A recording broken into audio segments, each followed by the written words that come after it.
माने अविनाशी, नारायण माने यानी भगवान परमात्मा जो जल के ऊपर विराजमान होने वाला।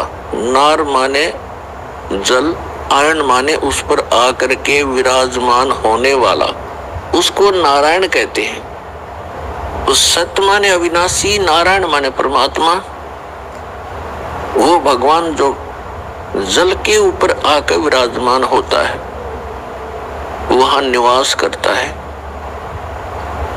तो श्री विष्णु जी सतोगुण भगवान हैं, ये नासवान है। श्री देवी पुराण सचित्र मोटा टाइप गीता प्रेस गोरखपुर से प्रकाशित के 123 पृष्ठ पर उसमें स्पष्ट लिखा हुआ है, विष्णु जी कहते हैं अपनी माता दुर्गा से कि तुम शुद्ध स्वरूपा हो, ये सारा संसार आप ही से उद्भासित हो रहा है। मैं ब्रह्मा और शंकर आप ही की कृपा से विद्यमान है। हमारा तो आविर्भाव माने जन्म और तिरोभाव में मृत्यु होती है, हम अविनाशी नहीं। तो हमने गलती से इस चतुर्भुजी भगवान विष्णु जी को सत्यनारायण मान लिया, हमारे धर्म गुरुओं को ज्ञान नहीं था। अब सत्यनारायण अविनाशी भगवान कौन है? सत्य साहिब कहो, सत्यनारायण कहो। कोई ना कोई सा सिर फिरा मिल जाता है कि वो किसी ने संत बना दिया, वहाँ क्या ऐसी नारी बात है, वो तो सबको नु कहता है इनके पास ज्ञान नहीं। दास नहीं कहता, उनका इतिहास कहता है कि उनके पास ज्ञान नहीं है। तो वो फिर बेचारा डगमग हो जाता है।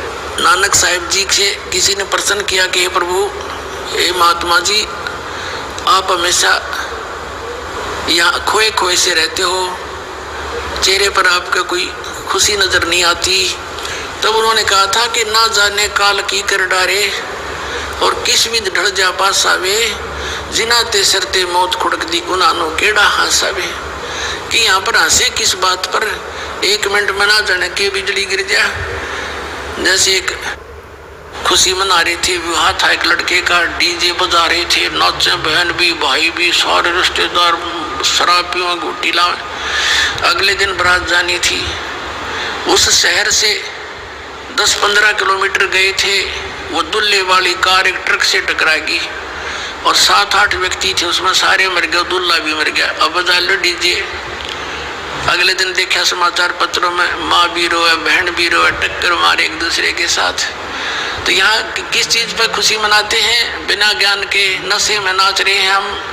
या तो टाइम पास करके अपना पीछा छुटवाओ, चलो वहाँ खुशी मनाइयो, सदा सतलोक के अंदर सदा खुशी है, वहाँ पर सदा बाहर है सब कुछ। फिर पूछा कि हे भगवान, हे महात्मा जी, क्या आप परम अक्षर ब्रह्म कहो? ये कौन है? ये असंख्य ब्रह्मांड का रचनेहारा और संचालक,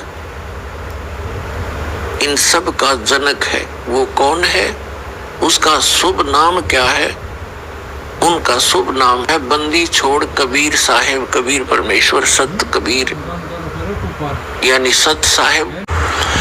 और नाम खंडित होने के बाद फिर परमात्मा की पावर से आप डिस्कनेक्ट हो जाते हो, परमात्मा का संरक्षण नहीं रहता आपके ऊपर। फिर आपको केवल कर्म ही मिलेगा जैसा आपने किया है। तो वहां फिर आप पर यू काल चोट मार देता है। मर्यादा आपको बता दी गई है, इस पुस्तक के अंदर भी हमने ज्ञान गंगा में भी लिखी है, और वैसे भी जो यहाँ फार्म आपका रजिस्ट्रेशन फार्म होता है नाम लेने वाला, उसके भी बैक में खूब लिखी है। और एक दूसरे भक्तों से भी पूछ लिया करो, वह मर्यादा ठीक रखो, आपके घर में सुख, शरीर में सुख, और आपकी आयु, आप जितना जीवन चाहोगे उतना ले लेना मालिक से, पर भक्ति के लिए लेना।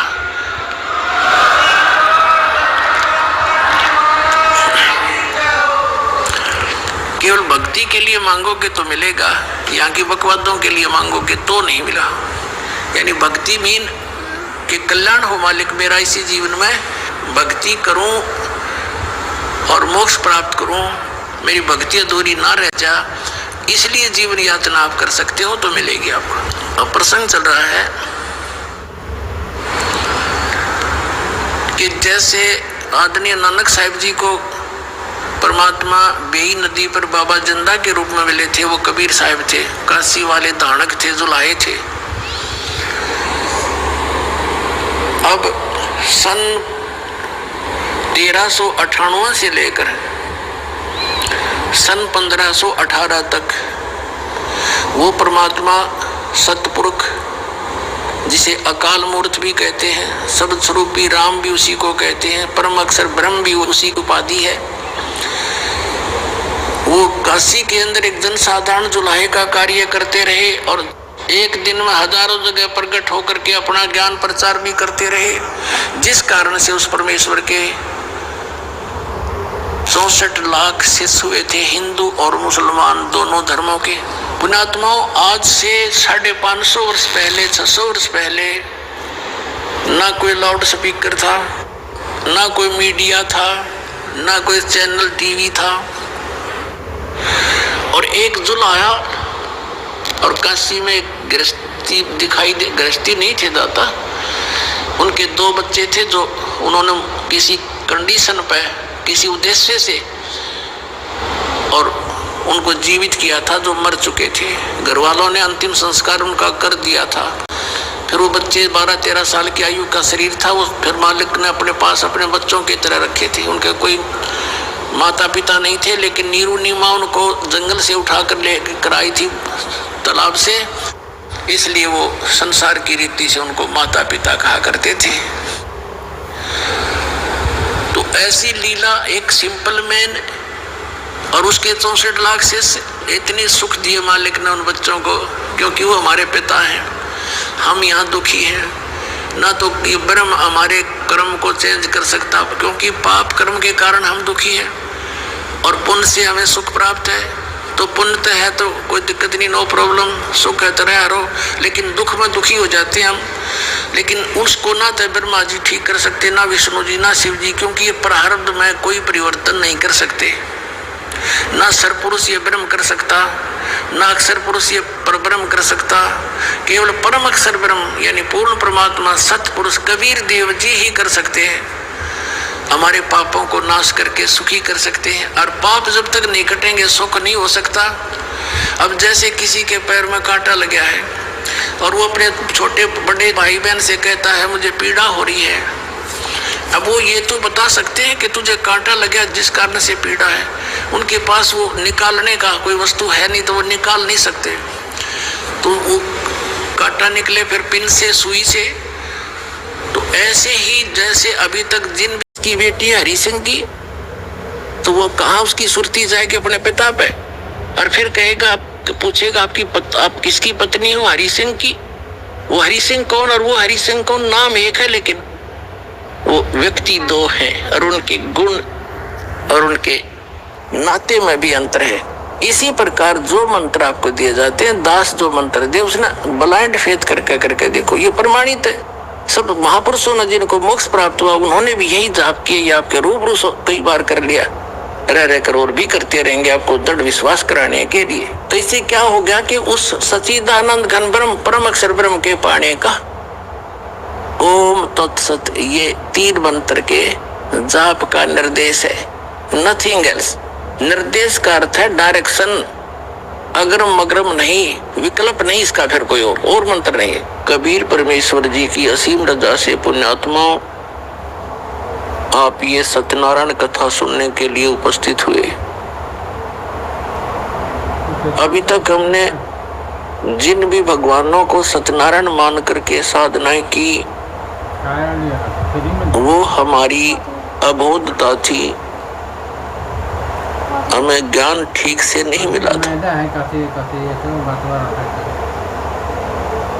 हम श्री विष्णु जी को सत्यनारायण मानकर उनकी कथा सुना करते थे।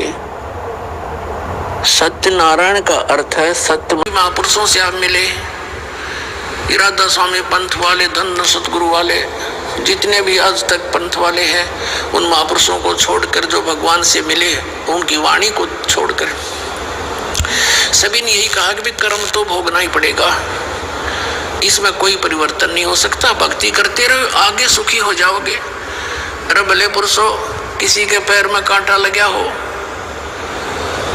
और कोई किसी के पास जाए कि मुझे किस कारण से दर्द हो रहा है, पीड़ा हो रही है, तो पैर धो धा के ये तो बता सकते कि आपके कांटा लगा है जिस कारण से पीड़ा है, और फिर ये कहे कि कांटा तो निकलेगा नहीं, ये पीड़ा बंद करनी मेरे बस की बात नहीं, जूते पहन लो, भविष्य में कांटा ना लगेगा। भले आदमियों, कांटा लगे पैर में जूता पहना नहीं जा सकता, वो तो कांटा निकले और फिर जूता पहनाया जाए, फिर इस डर से वो पहने रखेगा, कभी नहीं निकालेगा कि भगवान कहीं फिर से कांटा ना लग जा। तो ये पाप कर्म के कांटे जिस जिसके लगे हुए हैं वो पीड़ित है, और इन महापुरुषों के पास भटक भटक कर धक्के खाकर थक जाते हैं, सोच लेते हैं कि अब कहीं राहत नहीं मिलने वाली, क्योंकि वो उस सतर के संत नहीं है, वो उनका कनेक्शन उस परमात्मा से नहीं है जो पाप नाश कर सकता है। और पाप नाश होने से सुख होगा, कांटा निकलने से पैर की पीड़ा नाश होगी, समाप्त होगी। तो जितने भी साधु संत अभी तक ये मूर्ख बना रहे थे, मैं मंत्र तंत्र भी बताते रहते, लास्ट में कह देते तुम्हारे प्रारब्ध का कर्म है, भोगना ही पड़ेगा। अब निश्चय हम सोच लेते भाई ठीक है, तो मेरे पीछा छूटेगा, फिर भक्ति की क्या आवश्यकता है? अगर ऐसे बिरान माटी होकर मरना है, फिर भक्ति की क्या आवश्यकता है? भगवान को मानते हैं, सर्व सुखदाई है, सभी दुखों का नाश कर सकता है, इसलिए उसकी खोज हम गुफाओं में पता नहीं कहाँ कहाँ बैठे संतों के पास करते रहे। तो परमात्मा कहते हैं पर्वत पर्वत में फिरा कारण अपने राम, राम जैसे संत मिले जिन सारे सब काम। तो पुण्यात्माओं, वो सुखदायी परमात्मा है, उस पर हमारा दुख देखा नहीं जाता। पर परमात्मा कहते हैं अनंत कोट बाजी जहां मन रचे सकल ब्रह्मांड, और कह कबीर मैं के करूं यू काल करे जीव खंड। अब कबीर साहब जी आखिर में ये कह देते हैं मैं इतना समर्थ हूं कि सारे ब्रह्मांडों को रचना मैंने करी, और मैं 1 मिनट में सुखी कर दूं। ये मुझे मेरे पर विश्वास कर लें और मेरी बातों को मानकर साधना कर ले। लेकिन कहते हैं आखिर में कि कह कबीर मैं के करूं यू काल करे जीव खंड, ये हमसे निकाल ले जाता है काल। यहाँ से कोई न कोई ऐसी मन में भूतनी बांट दे इसके, क्योंकि अज्ञान हमने घना सुन रखा। ज्ञान केवल एक सतलोक आश्रम बरवाला में, बाकी सब जगह आध्यात्मिक अज्ञान भरा पड़ा है। तो उस आधार से सभी आधारित है, और यहाँ से गए हुए प्राणी को